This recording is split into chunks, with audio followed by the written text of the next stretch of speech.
I did not expect Christmas Eve to end with my stepfather trying to take me down in front of my entire family. But the moment his beer slammed onto the table and every pair of eyes turned toward me, I felt the old shame rising like heat under my skin. It was December 24th, 2024, in my mother's small house on the north side of San Antonio. The kind of place where the Christmas lights were warm but uneven, and the smell of roast chicken mixed with the sound of soft holiday music that suddenly felt too bright and too cheerful. I had just come home from Joint Base San Antonio, still in my civilian jacket, still trying to shake off the weight of the intelligence briefings that had filled my week. No one here knew I was a lieutenant colonel because I had not worn the uniform. They only knew I was Raven, the daughter who left, the daughter who succeeded where no one expected her to. And Hank loved reminding me of that. He lifted his beer and smirked as he stared at me, while the room fell into that familiar, uneasy hush. "So, Lieutenant Colonel, huh?" he said slowly, as if tasting the words for bitterness. "Funny how you walk around base like a hero, but run home every time your mommy calls." A few cousins laughed softly, because they did not know what else to do. My mother whispered something like, "Hank, please," but her voice was thin and scared. I kept my hands folded under the table, pressing my fingers into my palm, counting my breaths the way they taught us during survival training. 1, 2, 3, hold. Do not react. Do not give him power. Then he leaned back and added, "The Air Force must be real desperate these days, handing rank to girls who cannot even keep a marriage together." The laugh that followed was sharp and cut straight through me. I felt the humiliation spreading across my chest, because I had survived deployments and intelligence operations and losses that these people would never understand. Yet here I was, shrinking under the same voice that crushed me as a teenager. Hank stood up, announcing that he would pour wine for everyone. His steps were loud on the old wood floor. The bottle glugged, and when he reached me, he filled my glass higher than anyone else. I noticed the way he looked over his shoulder before lowering his hand under the table for a second too long, and I heard the faint click of plastic. When he straightened up, there was a glint in his eyes that made my stomach tighten. He pushed the glass toward me. "Go on, Colonel. Show us you can handle more than those briefings of yours." His tone was almost playful, but loaded with the same poison he stirred into every holiday for the last 25 years. I reached for the glass because part of me still wanted to prove I was not weak, not the child he used to corner in the hallway. But the moment I lifted it, something in me hesitated. And that hesitation saved me. Cole Maddox stepped into the doorway, pretending to check his phone.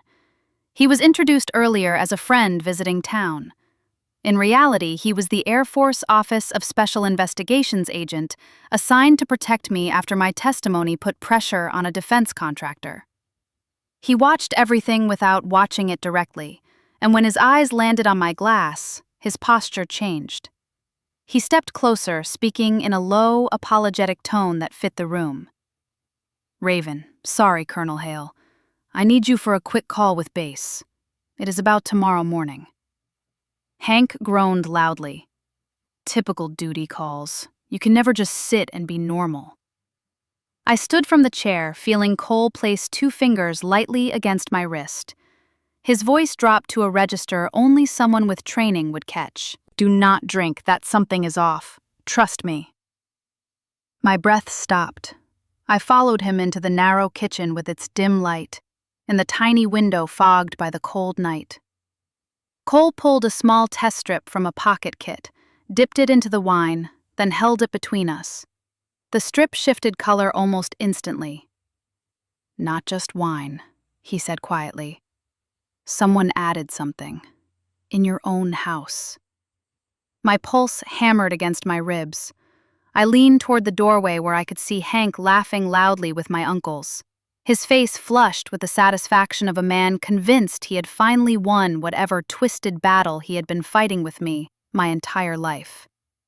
A chill crawled down my spine as the truth settled.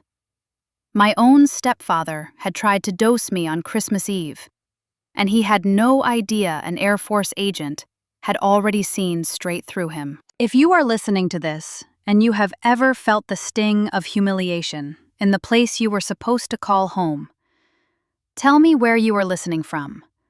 Because tonight I realized I was not alone, and maybe you are not either. I grew up in a small town near Waco, Texas, where days were slow and the air carried the smell of cut grass and engine oil from the repair shop where my father worked. He was the kind of man who never raised his voice, but his presence filled a room with warmth. When I was 10 years old, he died in a sudden accident that shattered the quiet life we knew. One minute he was tightening bolts on a tractor, and the next, my mother Linda was collapsing on the phone as a deputy tried to explain what happened. The house felt empty after that, and no matter how many lights we kept on at night, nothing warmed the corners again. 3 years later, my mother remarried. His name was Hank Mercer, and from the first week he moved in, it felt like a shadow had settled across the house. He slammed cabinets for no reason and complained about the grocery list. He drank beer like water and carried the bitterness of a man convinced the world owed him more than it gave. I remember the first time he looked me straight in the eye and said, "You are not special, Raven. College, military, who is going to pay for that?" I was 13 and had not even mentioned college yet, but he already wanted to grind the idea out of me before it formed. Hank believed in control above everything else. He put me on chores that lasted until bedtime and insisted that a girl did not need sports, so he forced me to quit the track team. If I lingered in my room to study, he would turn off the hall light and say I was wasting electricity. My mother kept saying he was under stress, that he was trying, that he did not mean the things he said. But I lived inside the tension, and I could feel how carefully she walked around him. I hated that feeling, the one where you brace before you even sit at the dinner table. What kept me afloat through those years was a single door opening where I least expected it. My high school offered Air Force JROTC, and I signed up without asking permission. The first time I put on the uniform, even though it was just a student version, something inside me clicked into place. The structure made sense. The discipline gave me room to breathe. The instructors treated me like someone worth expecting something from. For the first time since my father died, I felt like I had value that no one could strip away with a sentence. By the time I was 17, I knew I wanted to join the Air Force. Hank hated it. He said I was delusional. He said women who join the military end up quitting or coming home crying. When the acceptance letter and scholarship offer from the University of Texas at Austin arrived, he snatched the envelope out of my hand and threw it on the table so hard it slid off the edge. He called me an ungrateful brat for even thinking of leaving the house and said I would fail in less than a semester. I stood there with my fists clenched, feeling heat crawl up my neck, but I said nothing. I simply picked up the letter, taped the torn edges together, and packed my bags. Leaving home felt like crossing a border into a life that finally belonged to me. At UT Austin, I joined ROTC and thrived. I studied intelligence analysis and spent weekends at training events, learning to think with precision. When I commissioned as a second lieutenant, my commander pinned the rank on my collar and told me I had earned every inch on my own. After that, my world shifted to deployments and operations. I was sent to the Middle East, where I worked on intelligence assessments that supported missions across the region. I learned to read patterns in data the way some people read body language, and I grew sharper year after year. Promotions followed as I took on more responsibility. Eventually, I reached the rank of lieutenant colonel and served as deputy director of analysis at Joint Base San Antonio. Somewhere along the way, I bought a small townhouse near Lackland, and built a quiet life within its walls. I hung my father's old wrench on the wall above my desk as a reminder of where I came from. Even as my career climbed, I stayed tied to my mother. She needed help with medical bills as she aged, and I covered what I could. Every time I showed up at the house, Hank acted like my support was an inconvenience. He would mutter about officers being overpaid, or hint that I should help more. My mother would try to smooth everything over with soft apologies, but nothing truly eased the underlying conflict. I thought distance and time had put Hank firmly in the past. The Air Force gave me a world where competence mattered more than drama, where I could define myself by dedication instead of surviving someone else's moods. I built new family through colleagues and missions, and for years, I believed the cycle of control that Hank created was something I had already escaped. But life has a way of reopening doors you thought were locked. A contractor in San Antonio would land a military subcontract that intersected directly with a case I worked on. That contractor was tied to Lone Star Systems, and one of the subcontractors listed under their payment chain carried a name that made my stomach drop: Hank Mercer Contracting. I stared at the report as the room seemed to tilt slightly. The man I thought I had outgrown and outrun was not just back in my orbit, he was stepping straight into the center of a world he had no business touching.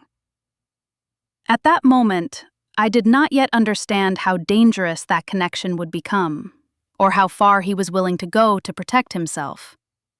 I only knew the past had come back, and it was not done with me yet. By early 2024, my work at Joint Base San Antonio had taken a sharp turn into territory more dangerous than anything I had expected from an intelligence analysis role. I was serving as the Deputy Director of Analysis in a small intelligence cell responsible for monitoring contractor expenditures and logistical patterns tied to operations across multiple regions. Most weeks were filled with spreadsheets, encrypted emails, and long hours tracing financial trails that rarely led anywhere interesting. Then, one afternoon, while reviewing a routine monthly data batch from Lone Star Systems, I noticed a pattern that did not make sense. The numbers were off in ways that felt deliberate. Overbilling appeared in several units, and the descriptions looked inflated beyond normal procurement errors. Certain equipment had been listed as delivered, even though the shipping logs had no corresponding entries. Worse still, several subcontractors on the forms had incomplete or inconsistent registration data. At first, I assumed it was sloppy bookkeeping, but the deeper I dug, the more it resembled intentional manipulation. Ghost equipment appeared repeatedly, and payments moved through companies with almost no legitimate footprint. I escalated the findings to AFOSI, and within a week, an official investigation was opened. Once the case began to unfold, I became a primary technical witness because I had been the one to identify the anomalies in the first place. That was the moment the tone around me shifted. My commander briefed me that the case could implicate powerful figures tied to military contracting in Texas. I thought that meant increased scrutiny, not increased danger. I was wrong. A month into the inquiry, one of my fellow officers arrived at work white-faced. Overnight, his tires had been slashed, and a note had been left on his windshield telling him to stay quiet. Another colleague received an anonymous text message warning him that analysts should not dig too deep unless they wanted trouble. These were quiet threats, invisible enough to avoid headlines, but sharp enough to get our attention. AFOSI responded quickly.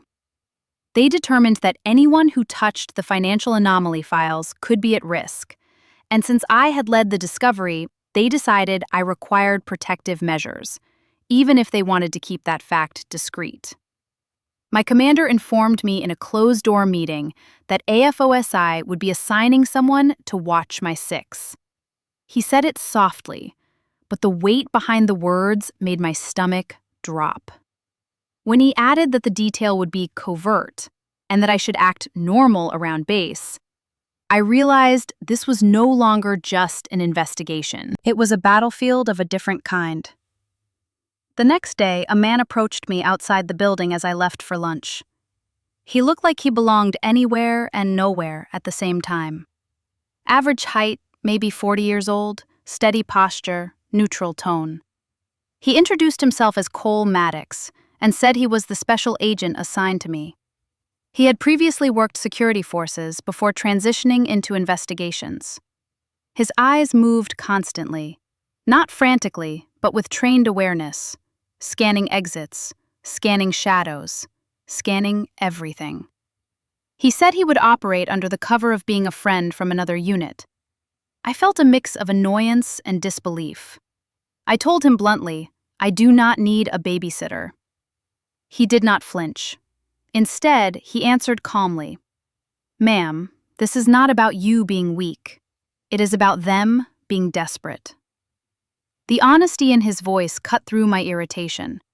He acted like someone who had seen threats escalate quickly and did not want to watch it happen again. For the first week, I tried pretending things were normal, but Cole stayed close.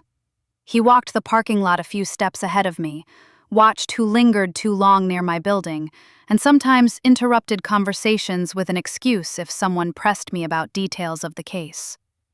I hated that his presence made everything feel real.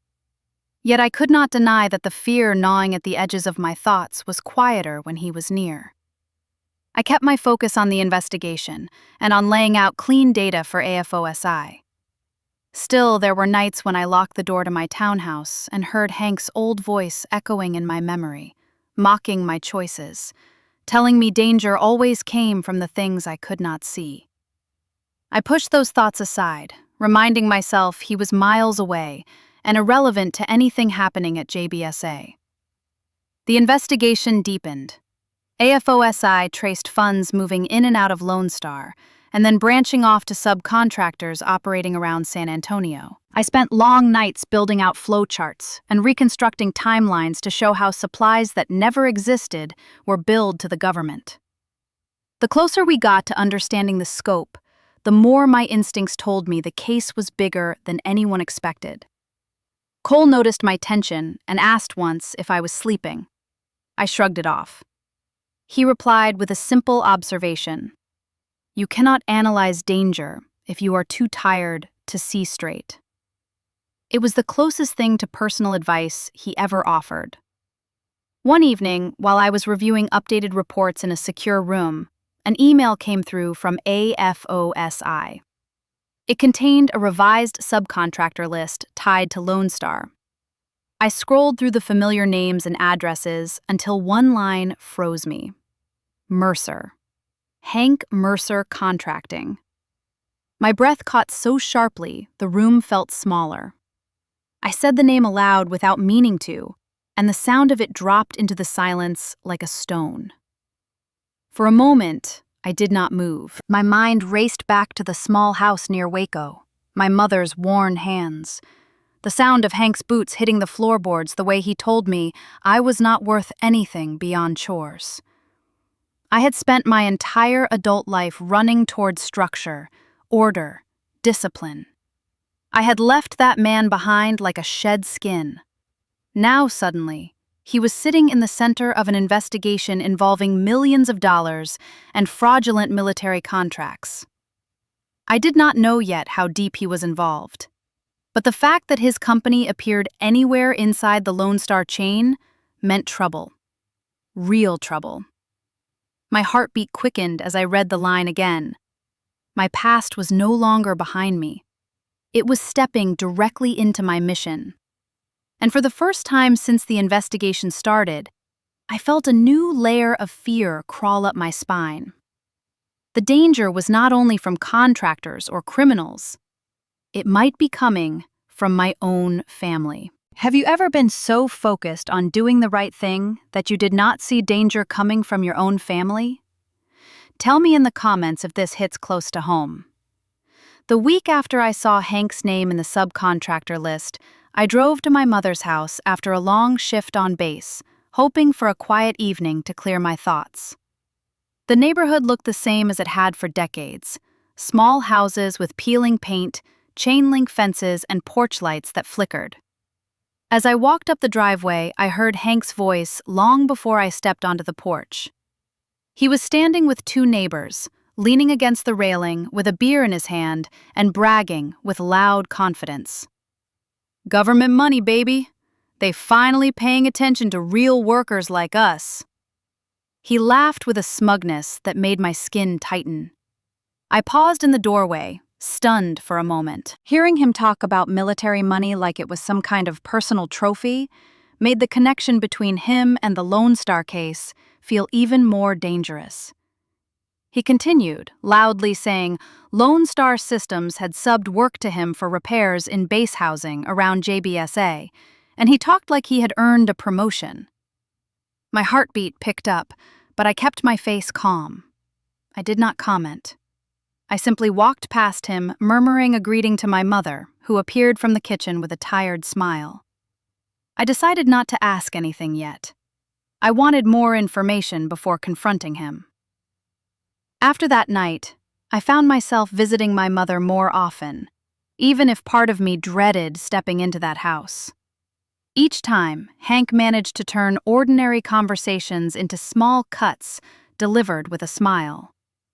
One evening, while I sat at the table sorting through some mail my mother had saved for me, he leaned against the counter and said, "So, the big officer is still living alone, huh? Must be hard being a man-hater in uniform." My mother flinched like she always did when he got cruel, and tried to interrupt, but he waved her off. He wanted the jab to land. Another time, while my mother and I were discussing one of her medications, he loudly said, "If Raven really cared, she would get you out of this tiny house and into one of those fancy officer neighborhoods." The implication hung in the air, heavy and familiar. It was the same tactic he used when I was a teenager, turning every failure, every worry, every shortcoming into something he could blame me for. I held my tongue, but inside I could feel the old anger mixing with something sharper. Awareness. This was not just toxic behavior anymore. Hank had a financial tie to a contractor under federal investigation, and now he was trying to poison the air around me again. My mother's dependence was clearer than ever. She relied on him for groceries, rides to the pharmacy, help with the bills. He reminded her of it constantly, not always with words, but with the quiet way he controlled every decision. I watched her shrink slightly each time he entered a room. She apologized for him more often than she spoke for herself. The worst part was realizing she did not believe she had any other choice. Hank also manipulated the way others saw me.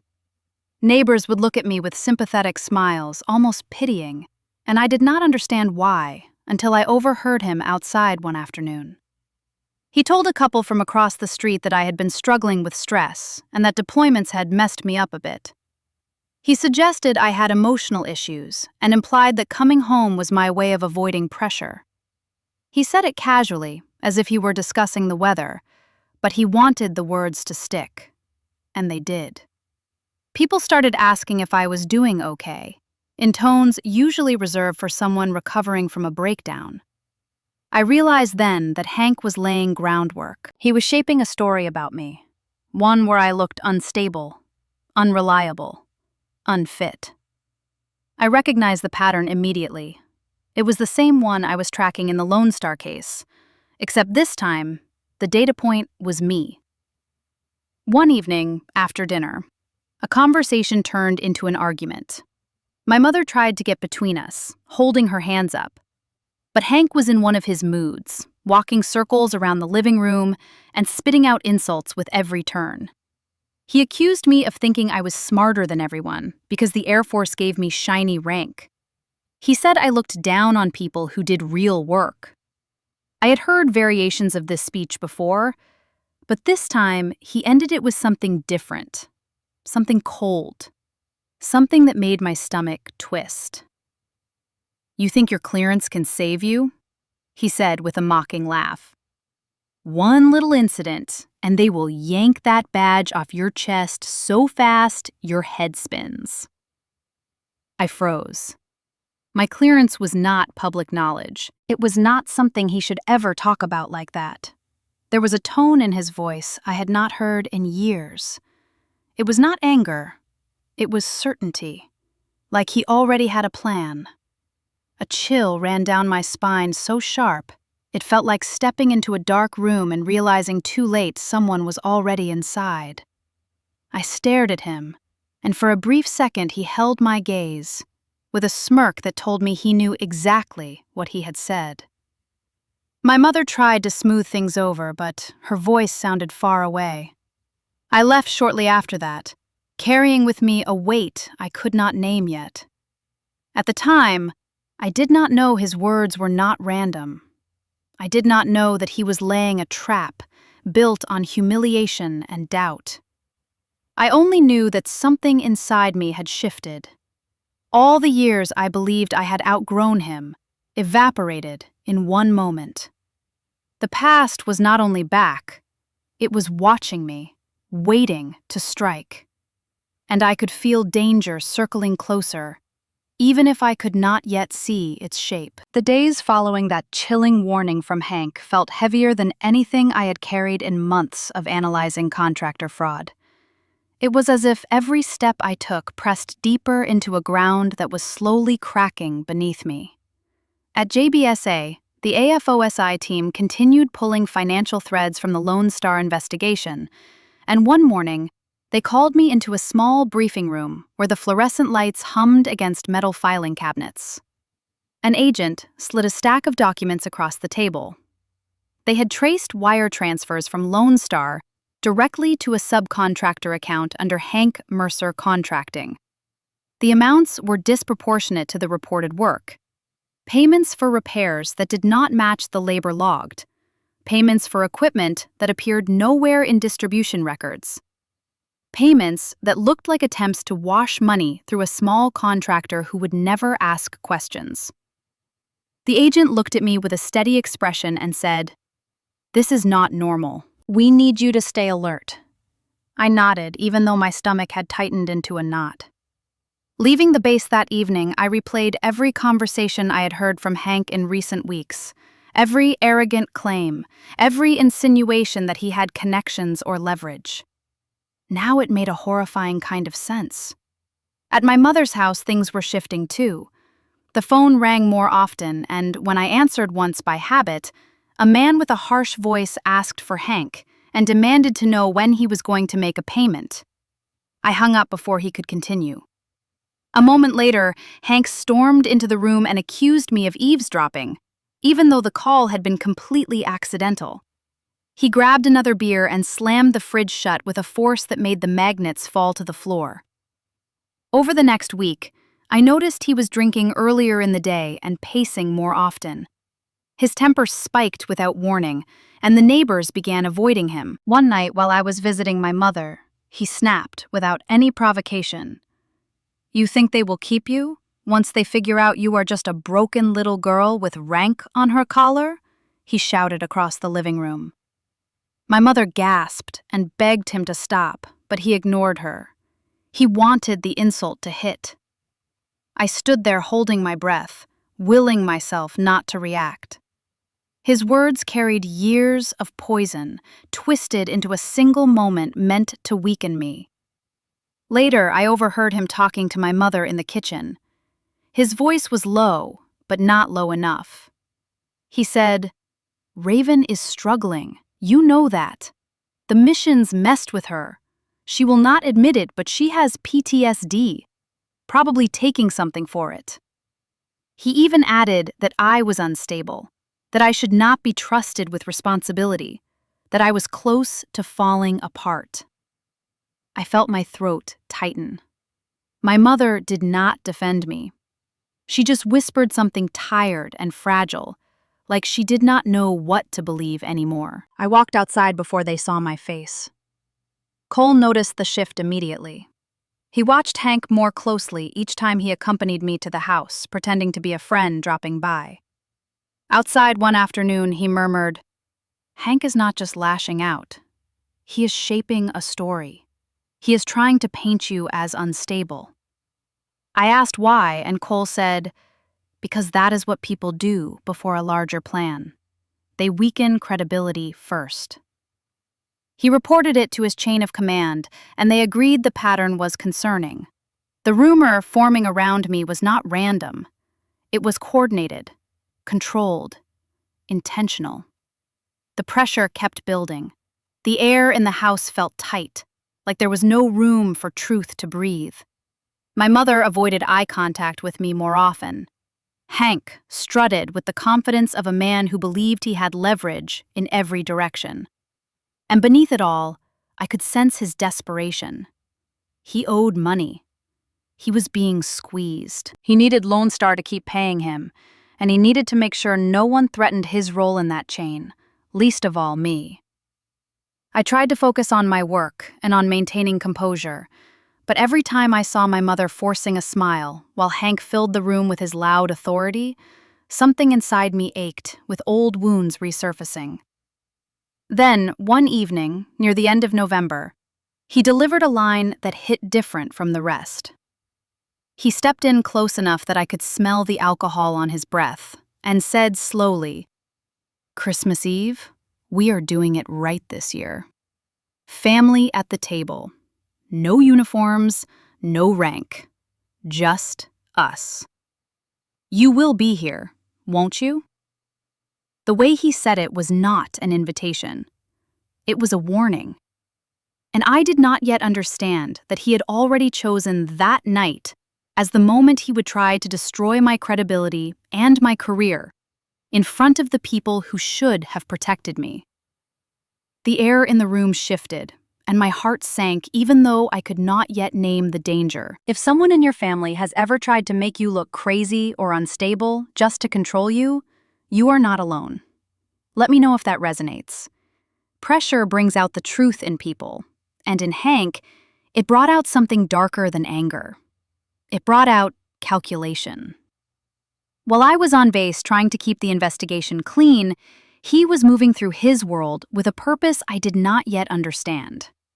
The pieces began forming long before Christmas Eve, and they started in a dim bar on the edge of San Antonio, where the neon lights flickered and the floor smelled of stale beer. Hank met a man there one night, a representative from Lone Star, who looked like he did not want to be recognized. They sat in a corner booth, whispering over half-empty glasses. The Lone Star man leaned in and said, "There is a problem named Lieutenant Colonel Hale. We hear she is the one who found the anomalies. If her clearance is questioned, the case stalls. We just need noise, nothing obvious." That sentence was all Hank needed. It set something alive in him, a twisted spark of opportunity. He had never had power over me in my military life, but now someone was telling him he could influence the fate of my clearance and maybe protect the contract money he had begun to depend on. In his mind, it became a chance to reassert control, to reduce me to the girl he had tried to break when I was 13. A girl with no credibility who would not be believed if she tried to speak. That night, he left the bar with more than beer on his breath. He left with a plan. Over the following days, he reached out to an old acquaintance, a man known for getting things that were not supposed to be easy to get. From him, Hank acquired a small bottle of pills, something in the benzodiazepine family, enough to make someone lose coordination, forget details, or appear intoxicated after barely a sip. He held the bottle between his fingers, imagining, I am sure, how it would feel to watch me stumble in front of people who still believed rank made me strong. But he wanted certainty that the plan would work, so he tested it. One afternoon, at a backyard gathering, he slipped a small dose into the beer of a friend who always bragged about having a strong tolerance. Within half an hour, the man slurred his words and eventually dozed off in a lawn chair. Hank laughed it off with the others, but inside, he was filing the result away. He had found his tool. With the drug secured, he began building the narrative. He told neighbors, I seemed tense. He told my mother he worried about my mental health. He mentioned, loud enough for others to overhear, that he hoped I was not drinking too much to cope with stress. He painted the picture stroke by stroke, so when the moment came, the story would fit like a puzzle piece, already shaped in their minds. Then, he planned the night. Christmas Eve, a night where family would be present, where he could orchestrate humiliation under the guise of celebration. He told relatives to come early. He told them we would do a proper family dinner this year. He prepared lines he intended to drop throughout the evening. Questions about whether Raven can hold her liquor. Remarks about women in uniform being too tense. Laughs at imagined memories of me being overwhelmed as a child.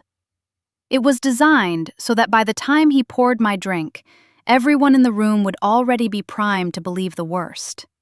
His script was simple, but devastating in intent. Step 1. Build pressure through subtle remarks. Step 2. Encourage me to drink. Step 3. Let the drugs take effect. Step 4. Ensure witnesses saw a lieutenant colonel stumbling, slurring, making a fool of herself. Step 5. Spread the story. And with the story would come doubts. Doubts about my stability. Doubts about my judgment. Doubts that would follow me into the investigation until someone above me wondered if a person who could not control herself at a family dinner should be trusted with sensitive intelligence. In Hank's mind, that would slow the case. That would protect him. I fit perfectly into the space he needed me to fill. I was the obstacle. And obstacles must be discredited. One night, as he stood alone in the kitchen, rehearsing what he imagined would be the pinnacle of his control, he took the small bottle from the drawer and shook it lightly. The pills rattled like tiny stones. He smiled to himself, a cold, satisfied smile. "Let us see how the mighty lieutenant colonel looks, crawling to the bathroom in front of Mommy," he whispered into the empty room. Meanwhile, at the base, I was unaware of the specifics of his plan, but I could feel an unease in the air. Cole kept a quiet watch over me and monitored anything that seemed out of place. Late one afternoon, he received an internal email update from AFOSI investigators. It stated that threats toward key witnesses in contractor fraud cases could come from unexpected sources, including family. The message was meant as procedural caution, but when Cole read it, he looked at me with a gravity that made my pulse quicken. He did not tell me the details, but he said, "Raven, stay alert. Sometimes danger comes from people you think you already understand." I nodded, but brushed it aside at the time. I had no idea just how close the danger really was, or how deliberately it was being shaped. While I analyzed financial patterns and prepared reports, Hank was scripting a performance aimed at destroying my credibility in one humiliating strike. He wanted me confused, powerless, and cornered. And he believed Christmas Eve would give him exactly the stage he needed. I moved through those days with a silent dread building just beneath my ribs, sensing something gathering like a storm, but not yet seeing its shape. I did not know then that the trap was fully set. I did not know he had chosen that night, not just to embarrass me, but to try to end my career. I only knew that pressure was tightening from every direction, and the air around me was beginning to crack. Christmas Eve arrived with a cold breeze drifting through San Antonio and a heaviness in my chest that I could not shake.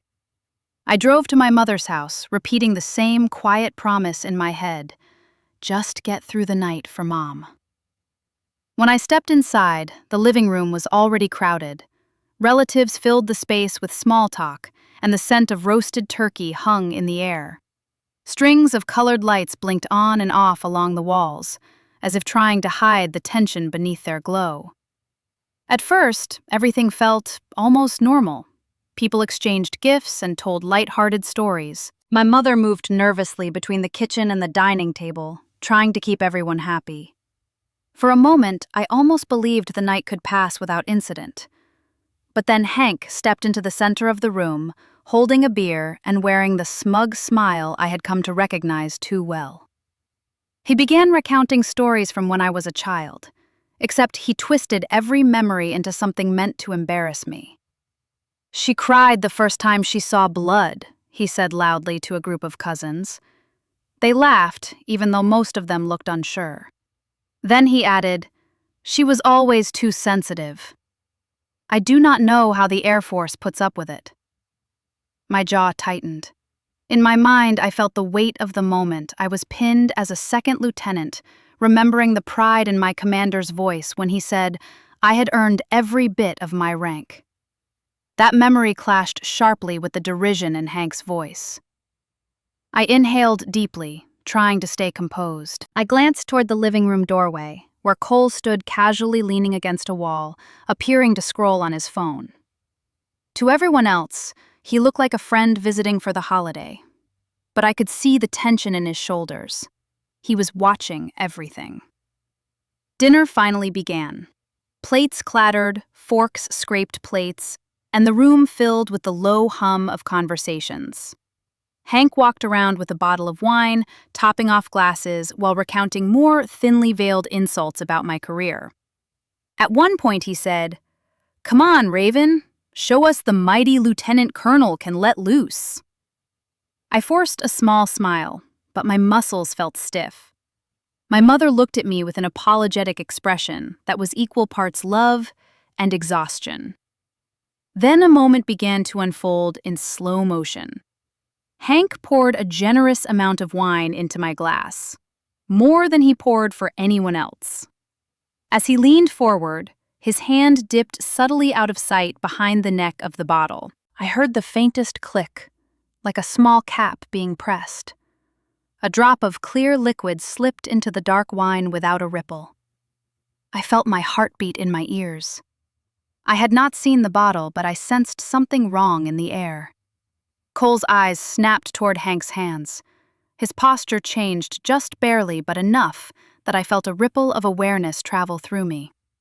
Hank straightened up, holding the bottle with the triumphant posture of a man who believed the evening was unfolding exactly as he planned. He raised his own glass and said loud enough for the entire table to hear, "Come on, Colonel. Show us you can handle more than paperwork." His words slithered through the room, dripping with condescension. A few relatives chuckled uncomfortably. I picked up the glass, feeling the cold stem between my fingers. A sudden memory hit me of standing on the tarmac at my first duty station, wearing my new rank as my commander congratulated me. "You earned this," he had said. "You carry it with honor." The contrast between that pride and the humiliation Hank was trying to force into me cut deep. Cole made his move. He pretended to receive a call, then stepped into the dining room with purposeful urgency. "Raven, sorry, Colonel Hale. I need you for a quick call with base. It is about the briefing tomorrow." Everyone looked annoyed by the interruption. Hank rolled his eyes, muttering, "Typical duty calls." I placed the wine glass down and stood up. As I moved past Cole, he didn't break character, but lightly brushed my arm with 2 fingers. His voice dropped so low only I could hear. "Do not drink that. Something is off. Trust me." A chill moved down my spine. I followed him into the small kitchen, where the noise from the dining room dulled into muffled echoes. Cole reached into his pocket and pulled out a slim test strip from a standard AFOSI field kit. He dipped it quickly into the wine coating. We waited, a breath. The strip changed color. It was subtle, but unmistakable. He met my eyes with a firm, steady look. "This is not just wine. Someone dosed your drink." My breath caught. Waves of realization collided inside my chest. He did not need to say the name. I already knew. My voice felt tight as I whispered, Are you telling me my own stepfather just committed a federal crime against an active duty officer? Cole nodded once, with a clarity that cut through the room like a blade. Yes, ma'am. And we are going to prove it. I felt the air in my lungs come back in a rush. Everything around me sharpened. The muffled laughter from the dining room, the glow of Christmas lights reflecting off the kitchen tiles. The knowledge that a man who had tormented me for years had just crossed a line he could never undo. He had no idea that the person he thought he could destroy was already standing under the protection of the one agency he should never provoke. And neither of us knew yet that this moment would ignite a chain of consequences that would shatter his world and expose the entire network he was trying to protect. The morning after Christmas Eve felt like waking up inside someone else's life. I drove onto base with barely 4 hours of sleep and a tightness in my chest that would not loosen. The sky over Joint Base San Antonio was a muted gray, and the cold wind stung my eyes as if trying to force me fully awake. I walked into my building with the weight of what happened still pressing on my shoulders. The memory of Hank pouring the wine, the click of the bottle, the way his eyes gleamed with anticipation, the moment the test strip changed color. All of it looped in my mind with nauseating clarity. When I reached my office door, Cole was already waiting there, his expression unreadable, but sharper than usual. He said quietly, "We have a meeting. Command wants you in the conference room." My stomach dropped. I followed him down the hallway, feeling a tremor of dread with every step. Inside the small, secured conference room sat my AFOSI supervisor, my unit commander, and a JAG officer. The door closed behind me with a final sounding click that made my pulse quicken. The room felt too still, too focused. I took a seat and folded my hands in my lap to keep them from trembling.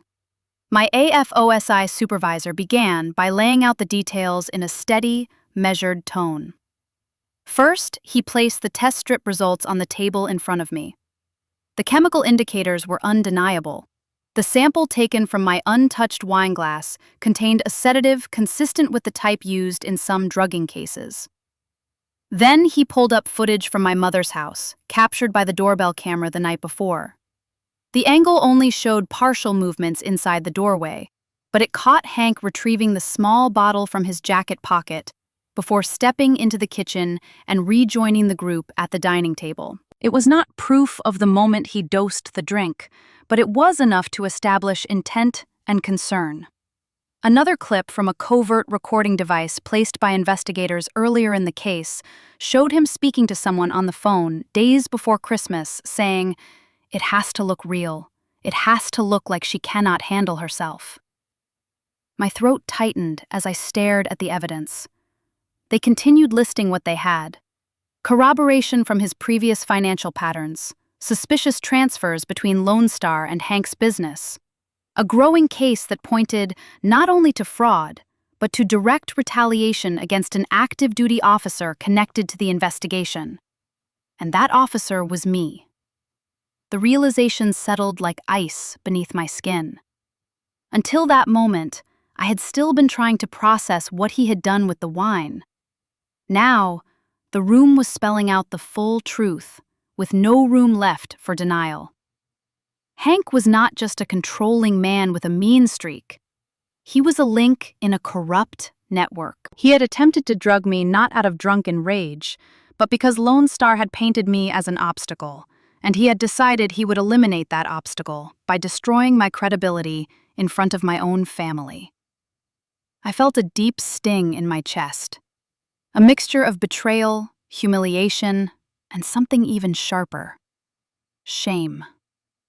Not shame for anything I had done, but shame that my own stepfather, a man tied to my family for more than 2 decades, was the kind of person who would commit a federal crime to protect a fraudulent contract. I lowered my eyes and tried to steady my breathing. My mother's face flickered in my mind, her tired smile, The way she defended him out of fear of losing the only financial stability she had left. I feared for her now.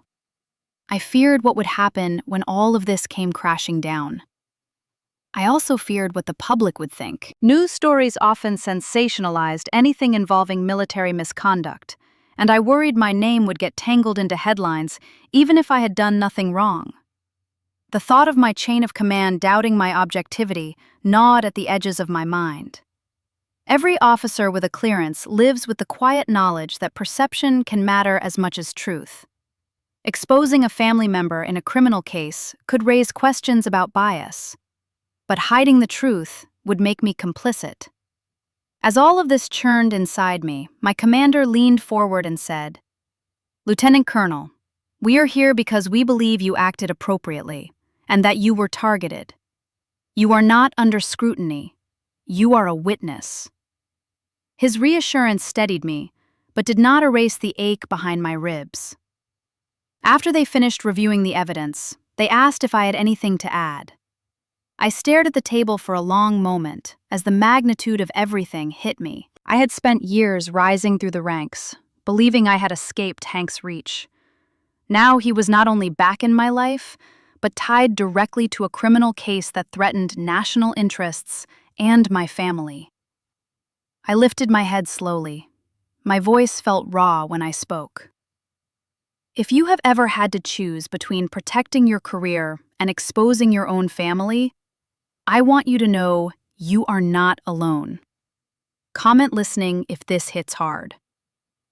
The words had slipped out in my mind like an echo aimed at anyone who had ever faced a similar fracture. My commander waited quietly and then asked the final question. "Raven, what do you want to do?" The answer crystallized in me with sudden clarity. I was done shrinking. Done absorbing blows in silence. Done letting Hank hold power over any part of my life.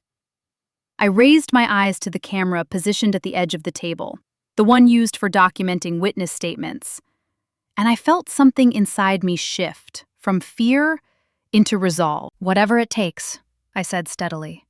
"I am not letting him or Lone Star bury this. Use me however you need. I am done being his punching bag." The room fell silent for a moment, as if the air itself recognized the shift. I was no longer a victim sitting in a conference room absorbing the truth. I was stepping into the fight. The plan to arrest Hank came together faster than I expected. AFOS, I coordinated with the local police department to ensure the takedown would be both public enough to establish clear accountability and controlled enough to avoid chaos. They chose the church barbecue because Hank never missed it. It was his stage, his place to brag, his place to perform for the community he believed admired him. At first, I refused to go. The thought of seeing my mother's face when everything unfolded turned my stomach. I did not want her humiliation to mingle with the cold truth of what Hank had done. But Cole looked at me and said, "You do not have to speak. You do not have to confront him. You just have to be present. Sometimes presence alone is power." After a long silence, I nodded. I chose to go. I dressed in civilian clothes, but no amount of denim or cotton could hide the posture I carried from years in uniform. My shoulders locked naturally into alignment. My gaze stayed steady. Even in casual boots, I walked like an officer. When we arrived, the air smelled of grilled meat and sweet smoke drifting from the pits behind the church. Families filled the yard, laughing, chatting, and carrying paper plates loaded with food. Children ran in circles while older men flipped burgers on large steel grills. Hank was exactly where I expected him to be, standing near a group of townspeople, with a beer in hand dominating the conversation. He was telling them about his so-called government connections, claiming he had big military jobs lined up, and hinting that he had influence on base. One man asked him if contractors were hard to work with, and Hank puffed out his chest and said, "They know who they are dealing with. They know I get things done." When he finally noticed me across the yard, he smirked with that familiar mix of mockery and challenge. "Raven finally crawled out of her fancy base, huh?" he shouted. Heads turned. Some people smiled politely. Others glanced away, not sure whether to laugh. I kept my expression neutral. Cole stood just behind my right shoulder, blending into the scene like he always did, but watching everything. Then the moment hit like a crack of thunder. Two police cruisers rolled into the parking lot, their lights flashing silently. An unmarked AFOSI vehicle followed. Conversations died mid-sentence. People froze mid-step. The grills hissed as grease dripped into flame, but the human world around them went still. Hank frowned, confused. Then he tried to smooth that confusion into a swagger, as if this interruption somehow centered him. Police officers stepped out first, followed by two AFOSI agents. When they crossed the yard, everyone parted instinctively, forming a wide path straight toward Hank. I felt my breath catch as Cole stepped forward.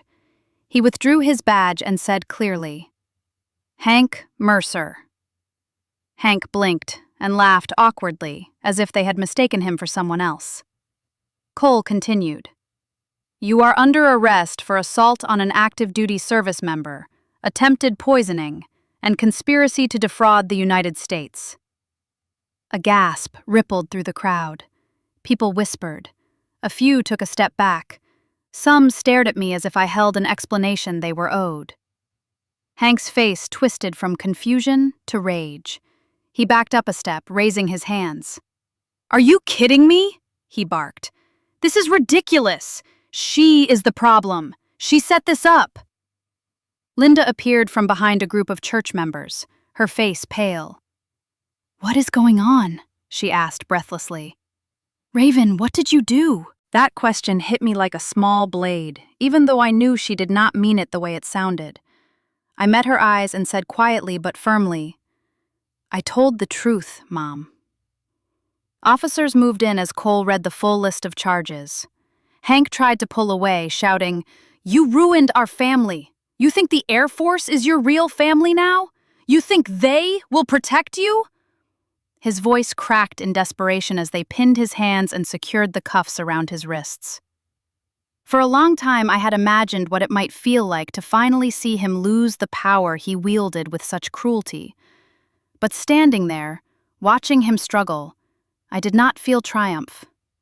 I felt the ache of years slipping off me like heavy chains finally breaking. The humiliation he had tried to force onto me now wrapped around him, in full view of the community he had spent decades manipulating. People were staring, some with shock, some with discomfort, some with the slow realization that the man they thought they knew was not who he pretended to be. My mother covered her mouth, tears filling her eyes. She was not ready to understand any of this. Not yet. As the agents escorted Hank toward the vehicles, he kept yelling threats and accusations, but the words fell flat. No one moved to defend him. No one stepped in to argue. The crowd simply watched, as if seeing the truth for the first time. When they placed him inside the AFOSI vehicle and shut the door, the yard remained silent. Only the faint clatter of tongs from the grill broke the stillness. Cole moved back to my side and spoke softly just enough for me to hear. "This is just the first domino. The contractor is next." I looked toward the church building, the windows reflecting the light of the setting sun. I knew the people inside had formed their opinions before I arrived today, and I wondered now who they would believe, the officer standing quietly in the yard, or the man they had known for 20 years. The question lingered in the cold air as the sirens began to fade into the distance.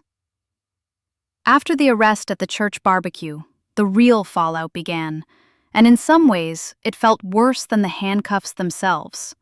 Because handcuffs were clear and public and impossible to deny, while gossip was quiet and slippery and everywhere I turned. In our little Texas town, news did not travel.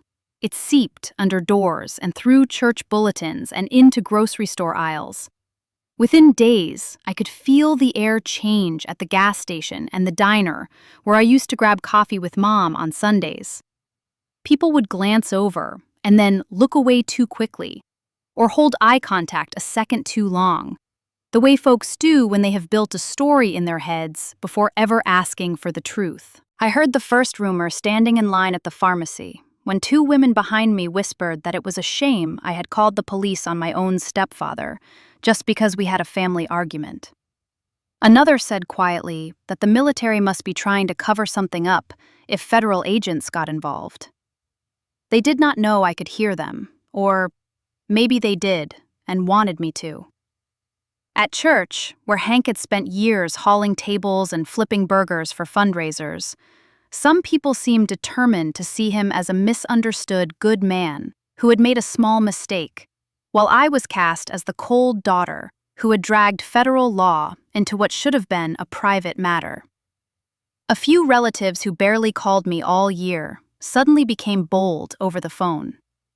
One cousin told my mother that what happened looked bad for the family and asked if I had always been so dramatic. In their eyes, it was easier to believe that I had overreacted than to accept that the man who donated his time at every barbecue had tried to drug an active duty officer at his own dinner table. Mom called me one evening not long after the arrest, her voice thick and shaking. "He was wrong," she said between sobs. "But did you have to put him in handcuffs in front of everyone?" I sat there on the edge of my townhouse couch, staring at the muted television, trying to decide which hurt worse. The fact that she still called him he instead of Hank, or that her first instinct was to worry about how it looked instead of how it felt to nearly be poisoned. I swallowed the instinct to shout, and instead forced myself to explain in the calm, briefing tone I used at work. I told her about federal charges, about how attempted poisoning of an active duty service member is not a family tiff, it is a crime. I told her about Lone Star, about the wire transfers, about the fact that the same man she shared a bed with was a subcontractor in a corruption case that could jeopardize lives and missions.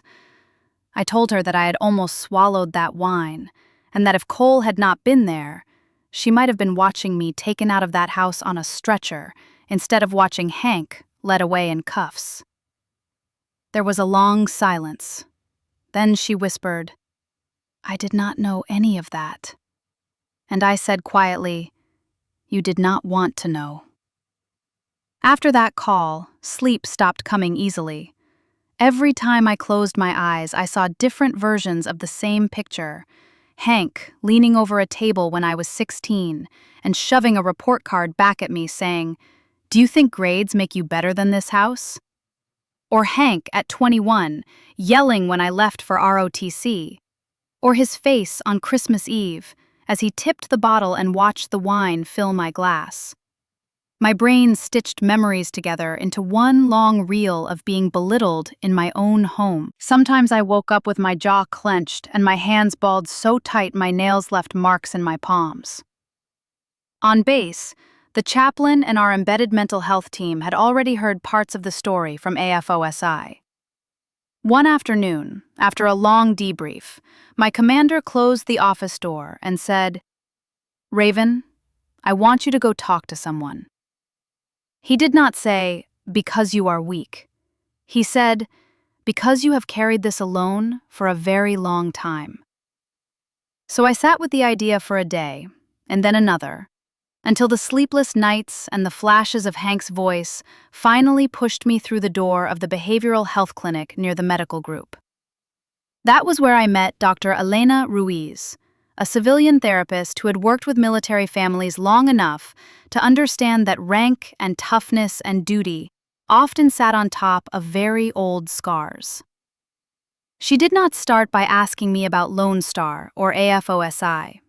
She started by asking me what it felt like to walk into my childhood home and instinctively brace my shoulders. During our sessions, she put names to things I had normalized for years.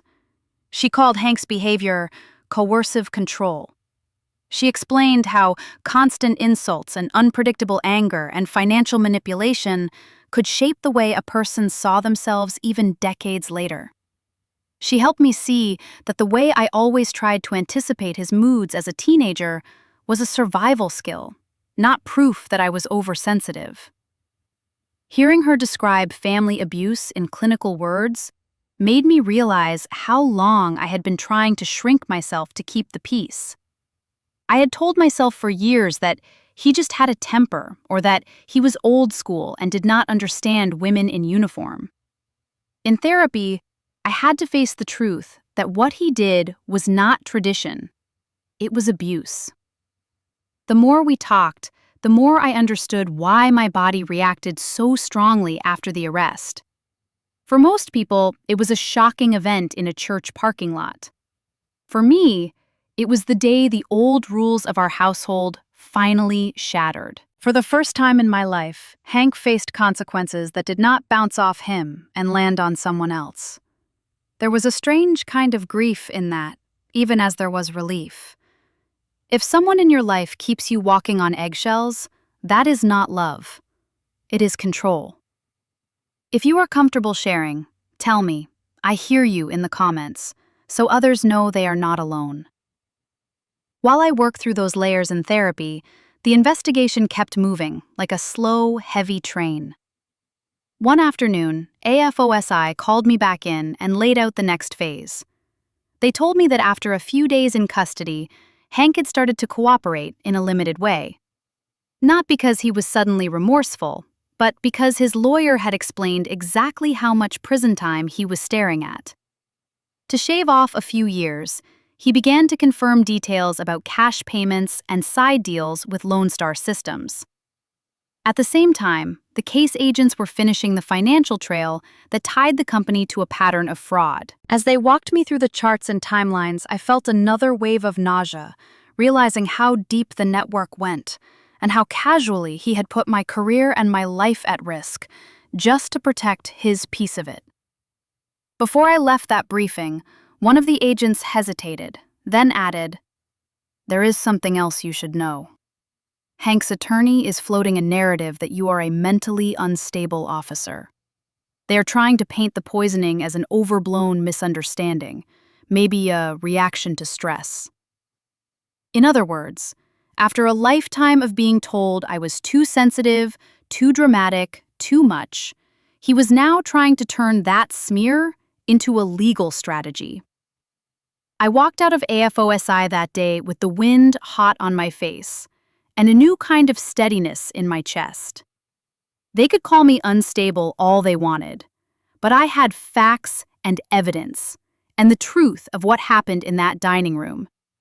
For the first time, I was not the only one who had seen it. The system I had given my adult life to had seen it too. And this time, I was not going to let Hank or anyone else rewrite the story. I did not want to see him. Even hearing his name still made something tighten in my chest. That old reflex of bracing for impact long before the blow landed. But Mom kept calling, her voice thin and worn, saying he wanted to talk to me. Then his attorney reached out through JAG and said the same thing with far less emotion. "If your stepfather testifies fully against Lone Star, the feds will crush them. But he wants something from you." I knew what that meant before he even said it. Hank had never done a single thing in his life without expecting a return, and prison clearly had not changed that. Still, I agreed to go. Not out of sympathy, but because avoiding him would feel like the same fear I spent my entire adulthood trying to outgrow. Cole drove with me to the federal detention center outside Houston. We rode mostly in silence because there was not much to say. He knew I was not there to negotiate a deal or soften anything. I was there to close a chapter the right way. Walking through the metal detectors and locked gates, hearing the heavy clank of doors shutting behind me, sent an uneasy chill up my spine. For a moment, I imagined being trapped here against my will, the way I had been trapped in that house for years, under a different kind of control. A guard escorted us into a visitation room with scratched tables and plastic chairs bolted to the floor. The fluorescent lights hummed overhead with a cold, relentless flicker. Then Hank shuffled in, wearing the tan jumpsuit, wrists cuffed, his shoulders hunched in a way I had never seen before. He looked older, smaller, like someone had drained the swagger out of him. But the moment he sat down, he tried to pull himself upright, tilting his chin with that same familiar superiority, like he still held some throne he refused to vacate. "Well, look at you," he said, letting his eyes drift over my civilian jacket and the neat bun in my hair. "You and that fancy uniform life still walking around like you are better than everyone." I kept my face neutral, the same expression I had perfected during countless briefings. His lawyer cleared his throat and nudged him to get to the point. Hank leaned closer, lowering his voice. "You are still my girl. You know that. You always were." I swallowed the immediate sting of that lie. He continued, "I need you to help me. You go on that stand and you tell them I am a good man who made one bad mistake." My jaw tightened. One bad mistake. Drugging his stepdaughter. Conspiring with corrupt contractors. Years of verbal abuse and manipulation. To him, it was all one single slip. He kept going. "You have friends in big places. Pentagon buddies, generals. You can ask them to push for a deal. They owe you after all those deployments. I need you to pull strings." My stomach turned. This was what he wanted. Not forgiveness, not accountability. A loophole.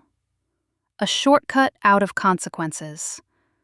Just like every other time in his life. He paused, searching my face for softness, for weakness, for the little girl who used to fold under his voice. When I finally spoke, my voice was steady. "You taught me a lot, Hank. You taught me how to read a room before I walked into it.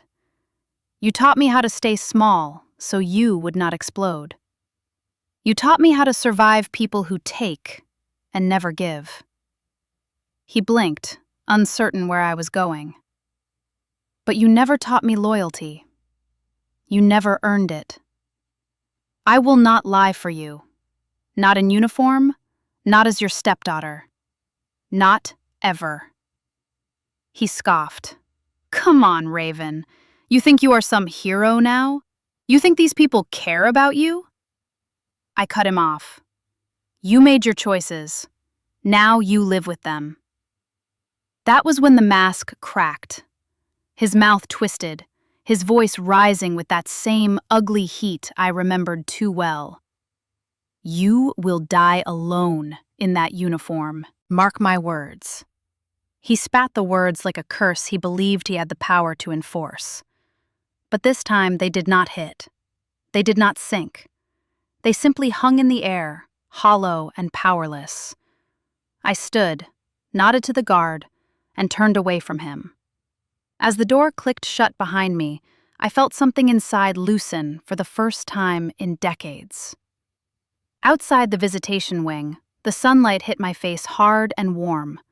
Cole walked beside me, silent for a few steps, then said quietly, "You just did something harder than any deployment, ma'am." I exhaled slowly, watching the prison gate slide shut behind us. He was right. I had spent years fighting enemies overseas, but this was the first time I had walked away from the enemy who lived inside my own family. And as the gate locked and the sound echoed across the concrete, I knew the next battlefield waiting for me would be the federal courtroom, where Lone Star and every lie Hank helped build would finally face the truth. By the time the case reached the federal courthouse in downtown San Antonio, the investigation had become larger than any of us expected. What began with irregular invoices and one subcontractor who drank too much and bragged too loudly had grown into a full corruption case stretching across multiple states. The Western District of Texas prepared for a trial that would draw reporters, contractors, military liaisons, and families who had known Lone Star Systems as a proud Texas employer for decades. On the morning of the trial, Cole and I walked up the courthouse steps together, watching the flags snap in the wind. I had testified in classified briefings before, but never in a room as public and exposed as this one. When the doors opened and we entered courtroom 3, I saw rows of benches packed with observers from base personnel to neighbors from my childhood town. It felt as if my entire life was sitting in those seats, waiting to hear what I would say. At the front of the courtroom, the case name projected on the wall read, United States v. Lone Star Systems, Hank Mercer et al. Seeing Hank's name printed in federal typeface created a strange mix of vindication and sadness in my chest. He had once told me no one would ever hold him accountable because he knew how to play people. But federal court did not play. The prosecution began by laying out the financial web. They showed wire transfers from Lone Star to shell subcontractors, including Hank Mercer Contracting. They presented emails where executives discussed inflating bids and creating ghost equipment orders. Spreadsheets highlighted patterns of overbilling that Raven Hale initially identified, and those numbers flowed across the screen like a river of proof. Then the prosecutor shifted the tone. Ladies and gentlemen of the jury, this case is not only about money. It is about intimidation. It is about silencing. It is about punishing the very people who try to expose corruption. That is when they introduced the Christmas Eve evidence. The video stills from the door camera showed Hank carrying the bottle. Photos of the wine glass, the test kit results, and AFOSI logs documenting my protective detail were displayed one after another. I kept my breathing steady, remembering Dr. Ruiz's grounding exercises. When they called me to the stand, I walked forward with my spine straight and my hands calm.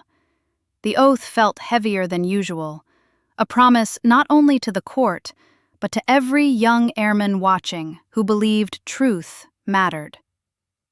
The prosecutor asked me to explain how I first discovered the financial pattern. I described the anomaly in billing cycles, the duplicate charges, the equipment lists that did not match operational records.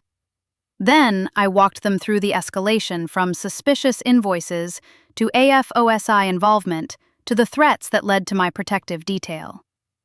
Finally, she asked me to recount Christmas Eve.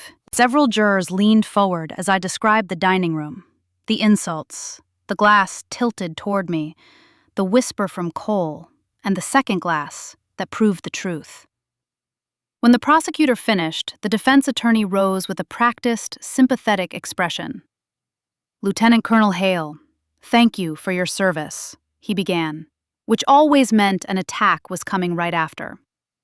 He asked whether I had been under significant job stress, whether deployments had affected my sleep, whether I had ever sought counseling. He spoke the words mental health, the way some people say liability. I kept my voice steady. Being affected by trauma does not make someone unreliable. It makes them human and more determined to stop harm. He tried again, pressing about family conflict. I answered with clarity. The man on trial attempted to drug an active duty officer during an ongoing federal investigation. Nothing about that is a family misunderstanding. The jury watched closely. I could feel the shift in the room as the attorney realized I would not break. Not emotionally, not professionally, not in the way Hank had counted on. When my testimony ended, Cole was called next. He detailed the protective detail orders, the surveillance reports, the evidence chain for the wine glass, and the immediate results of the field test. He spoke plainly, without embellishment, the way investigators are trained, and every word reinforced the pattern of intent.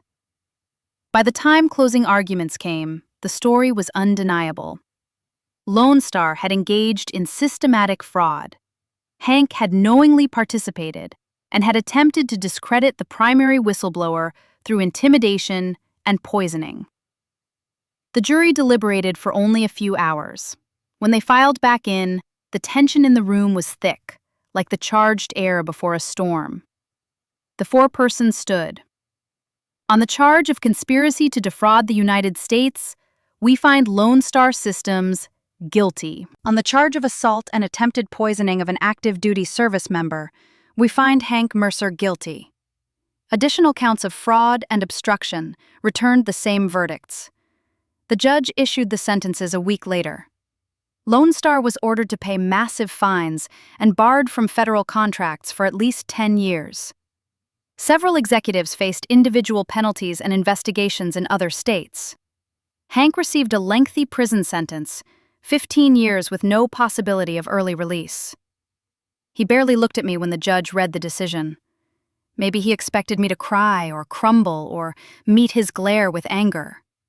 Instead, I simply breathed and felt something inside settle, like a weight finally placed on the right scale. If you believe people who abuse their own family for money should face real consequences, tell me justice in the comments. It helps stories like this reach more people who need to hear them. Outside the courtroom, as reporters streamed past, my mother stood near the steps with her hands trembling. When I approached, she looked at me with eyes that were red and tired but clearer than I had ever seen them. "Can you ever forgive me for not protecting you from him?" she whispered. I opened my mouth, but no answer came. Not yet. Maybe not ever. The healing would take its own time and its own path, and that was where the next part of this story would begin. 1 year passed before I realized how much had changed, even though my day-to-day life looked almost the same from the outside. I was still stationed at Joint Base San Antonio and still immersed in intelligence work, but now my name sat on a promotion board shortlist for full Colonel 06. The news felt surreal because the year behind me had been the hardest of my life. Yet somehow the Air Force saw not damage, but steadiness. I no longer had a protective detail, but I kept certain habits without thinking. I parked under lights, checked my mirrors, watched shadows when I approached my townhouse door. Cole once told me these habits would linger long after the threat was gone. And he was right. But they no longer came from fear. They came from ownership of my own safety. My relationship with my mother had shifted into something quieter and more cautious. Linda lived alone now in the small house on the north side of San Antonio. She attended a support group for survivors of domestic abuse, where she was finally learning the vocabulary for the life she had lived. Sometimes she invited me to sit in the parking lot with her before she went inside, because it still frightened her to open the door, even though she was safe. We could meet for lunch or coffee, but I held firm boundaries. We did not talk about whether Hank's prison sentence was too harsh. We did not rewrite history to make the past gentler. We did not blame the system. We spoke only about her healing and mine and the small steps she took to rebuild a life after years of coercive control. The harder truth was that some wounds would never fully mend between us. But there was respect now, and honesty, and that was enough. In the months after the trial, I had been asked to speak at several gatherings for military families about domestic abuse, coercive control, and the courage it takes to report harm when the person causing it shares your bloodline. Standing in front of those rooms, filled with spouses, children, retirees, and active duty members, felt heavier than any classified briefing I had ever delivered. I told them the truth. You can wear a uniform and still be harmed at your own dinner table. You can hold rank and still be dismissed by someone who calls themselves family. You can serve your country with honor, yet spend your holidays bracing for the next insult. And still, you can reclaim your dignity, piece by piece. The conversations after those talks were the most powerful. Men and women in their 50s and 60s quietly shared that someone had once tried to make them feel small, that someone had used shame to bind them, that they had spent decades thinking it was normal. I realized then that my story did not end with the verdict. It became a bridge for others to see their own. Peace came to me slowly, not as a rush, but as a steady presence in small moments. One evening, I was sitting on the front porch of my townhouse, watching the lights from the base shimmer across the night sky.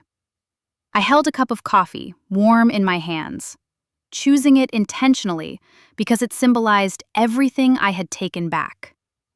The silence of the neighborhood wrapped around me. I thought about Hank, about the way he used to stand in the hallway, blocking the light, and telling me I would never be more than a burden. I thought about the Christmas Eve table, the glass of wine, the laughter that had cut through me like a blade. For years, those memories felt like chains, but now they felt like closed doors. He had lost his freedom, but I had gained mine. I had taken back my life, my identity, and the quiet sense that I no longer owed him anything, not even anger. As I sat there, the final message of my journey became clear. If your family uses shame to control you, it is not love. If someone tries to undermine your dignity or sabotage your career just to keep you small, you have the right to stand up. You can be a soldier and also a survivor.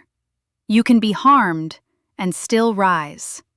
And in the end, you can become a protector for someone else who has not yet found their voice. If you have made it this far, thank you for listening to my story. If you are watching from the United States, tell me your state in the comments. And if you are outside the United States, tell me your country. I read every single one because it reminds me that no one has to face toxic family and abuse alone. Not long after my last speaking event, I returned home to find an email from a staff sergeant at another base. "Ma'am, I heard you speak about Hank. Your story gave me the courage to report my own situation." I read the message twice, letting its meaning settle deep into me. In that moment, I understood that my justice story did not end in court. It had become a circle, expanding outward, person by person, carrying with it the possibility of courage, healing, and protection. And as I closed my laptop and stepped outside into the warm Texas evening, I felt a quiet peace that came not from forgetting the past, but from finally rewriting my future.